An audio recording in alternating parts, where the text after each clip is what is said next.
Hyderabad Jubilee hills లో కలకలం రేగింది. నీరుస్ షోరూం సమీపంలో గుర్తు తెలియని వ్యక్తి గాల్లోకి కాల్పులు జరపడం తీవ్ర భయాందోళనలు రేపింది.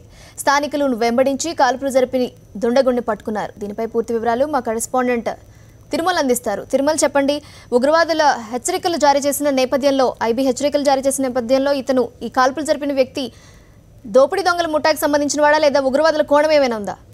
సినిమా ఏదైతే గత కొంతకాలంలో దేశంలోని ప్రధాన నగరాలపైన ఉగ్రవాదుల గురి ఉందంటూ కేంద్ర నిఘా వర్గాలు పదే పదే రాష్ట్ర ప్రభుత్వాలను హెచ్చరిస్తున్నప్పటికీ కూడా వాటిని అరికట్టడంలో అదే విధంగా కేంద్ర ప్రభుత్వం ఇచ్చినటువంటి సూచనలు అమలు చేయడంలో రెండు రాష్ట్ర ప్రభుత్వాలతో పాటు అన్ని రాష్ట్ర ప్రభుత్వాలు కూడా విఫలం చెప్పుకోవచ్చు. తాజాగా ఈ రోజు 1:30 గంటల ప్రాంతంలో ఏదైతే బంజారా హిల్స్ రోడ్ నంబర్ 36 లో ఉన్నటువంటి నీరు ప్రాంతంలో ఒక వ్యక్తి గాల్లో కాల్పులు జరుపుతుండగా స్థానికులు గమనించినటువంటి స్థానికులు అతన్ని వెంబడించి పట్టుకోవడంతో పాటు స్థానికంగా ఉండేటువంటి డైల్ హండ్రెడ్ కి ఫోన్ చేసి పోలీసులు కూడా సమాచారం అందించడం జరిగింది. అయితే ప్రస్తుతానికి అతన్ని నార్త్ జోన్ ఫోర్స్ పోలీసులు తీసుకొని విచారిస్తున్నట్టుగా కూడా మనకు కొద్దిసేపటి క్రితమే సమాచారం అందింది.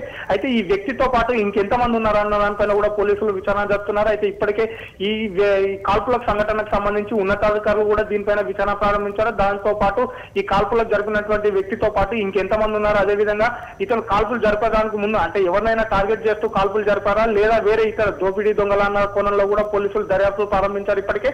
అయితే ఇటు జంట కమిషనరేట్ పరిధిలో మనం తీసుకున్నట్టయితే తరచుగా ఈ ఉగ్రవాద కలాపాలు ఉన్నటువంటి ఈ ప్రత్యక్షంగా కానీ పరోక్షంగా బంధాలు ఉన్నటువంటి వాళ్ళు పట్టుబడుతున్నారు. గతంలో అనేక మంది విద్యార్థులు ISIS లో చేరేందుకు ఇరాక్ దేశాలకు వెళ్తూ పోలీసులకు పట్టుబడ్డ సంఘటన మరొక ముందుకే ఇదే నెల 14వ తారీఖు రోజు చెంచల్గూడ పరిసర ప్రాంతాల్లో హజీతో సంబంధాలు ఉన్నటువంటి 3 ఉగ్రవాదులను కూడా టాస్క్ ఫోర్స్ పోలీసులు అదుపులోకి తీసుకొని వాళ్ళని చేయడం జరిగింది. అయితే ప్రధానంగా ఈ టాస్క్ ఫోర్స్ పోలీసులు అదుపులోకి తీసుకున్న సమయంలో ఎవరైతే నగరంలో ఉన్నటువంటి పాకిస్తాన్ నుంచి వలస వచ్చి ఇక్కడ స్థావరాన్ని ఏర్పాటు చేసుకోవడంతో పాటు ఇటు రాష్ట్ర కేంద్ర ప్రభుత్వాలు జారీ చేసేటటువంటి గుర్తింపు కార్డులను కూడా వీళ్ళు అధికారికంగా పొంది అంటే ఇక్కడ ఉన్నటువంటి పోలీసు కొంతమంది ఎవరైతే అవినీతి పరులుగా ఉన్నటువంటి SB కానిస్టేబుల్ ఎవరైతే ఇంటెలిజెన్స్ కు సంబంధించినటువంటి సిబ్బంది ఉంటారో వాళ్ళ ద్వారా వీళ్ళు ఇక్కడ ఉన్నటువంటి లక్షల్లో వాళ్ళకి డబ్బులు చెల్లించి కూడా వీళ్ళు వాళ్ళకి సంబంధించినటువంటి ఐడెంటిటీ కార్డులను కూడా స్వీకరించడం జరిగింది. దీనిపైన పోలీసు ఉన్నతాధికారులు ఇప్పటికే సీరియస్ అవ్వడం జరిగింది. దానికి పాల్పడ్డటువంటి 2 పోలీసులను కూడా సస్పెండ్ చేయడంతో పాటు ఈ పట్టుబడ్డటువంటి టెర్రరిస్టులకు సంబంధించిన పూర్తి వివరాలను కూడా సేకరించే పనిలో పడడం జరిగింది.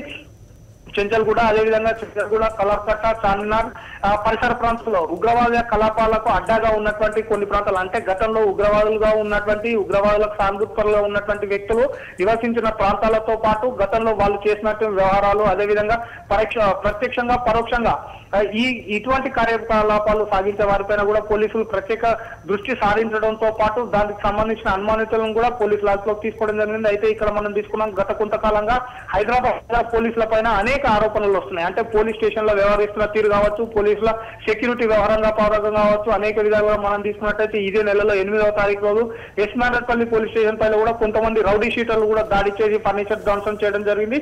ఆ ఘటనతో మేల్కొన్నటువంటి హైదరాబాద్ పోలీసులు సిటీలో ఉన్నటువంటి సెక్యూరిటీని కూడా కట్టుదిట్టం చేయడం జరిగింది.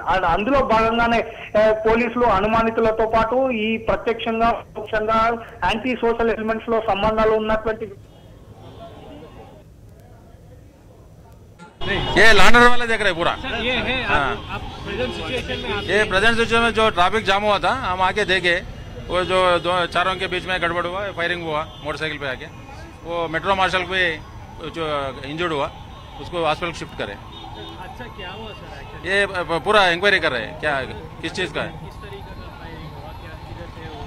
ये तो फायरिंग किस तरीके अभी मालूम नहीं हुआ, वही इंक्वायरी कर रहे हैं पूरा डिटेल्स इंक्वायरी करके फिर वो लैंडर वाले कौन सा स्पॉट? ये माधापुर जंक्शन माधापुर आर्च बोलते हैं। अरे नाने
అంతే 120 ప్రాంతంలో ఇక్కడ ఫైరింగ్ జరిగినట్లు సమాచారం అందింది. 2 రౌండ్స్ కాల్పులు జరిపారని లోకల్ ఇక్కడ ఉన్న వాళ్ళు చెప్తున్నారు. దాంట్లో ఒకటి మన ఎల్ఎన్టీ ఇంట్లో పిల్లర్స్ వర్క్ చేసే వర్కర్ కూడా తగిలింది. అతను కూడా హాస్పిటల్ షిఫ్ట్ చేయడం జరిగిందని చెప్తున్నారు. అది ఏది కారణాలు అనేది తెలియదు.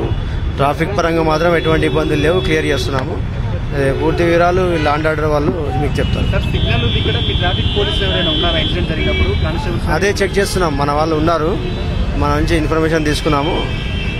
ప్రైమరీ ఇన్సిడెంట్ ఇన్ఫర్మేషన్ మాత్రం ఇది, ఇంకా ఫర్దర్ ఇన్ఫర్మేషన్ అది తెలుస్తుంది. లేదా అటువంటిది ఏం లేదండి. మన నీరు షోరూమ్ ఎదురుగా జరిగిందని వాళ్ళు కూడా షోరూమ్ వాళ్ళు కూడా చెప్తున్నారు. సౌండ్ అయిన వాళ్ళు బయటకు వచ్చినామని చెప్తున్నారు. అంతలోనే ఇక్కడ వర్కర్ కూడా గాయాలైనాయి. వీళ్ళు కూడా బయటకు వచ్చే లోపల బైక్స్ మీద వచ్చిన వాళ్ళు వెళ్ళిపోయారని చెప్తున్నారు. పూర్తి విషయాలు తెలియదు, మేము కూడా తెలుసుకుంటాం. అతను ఈజ్ బెటర్, హాస్పిటల్లో ఉన్నారని చెప్తారు. అది తెలియదు, అది కరెక్ట్గా అది ఇన్ఫర్మేషన్ లేదు. We should enquiry with law and order police. Thank you.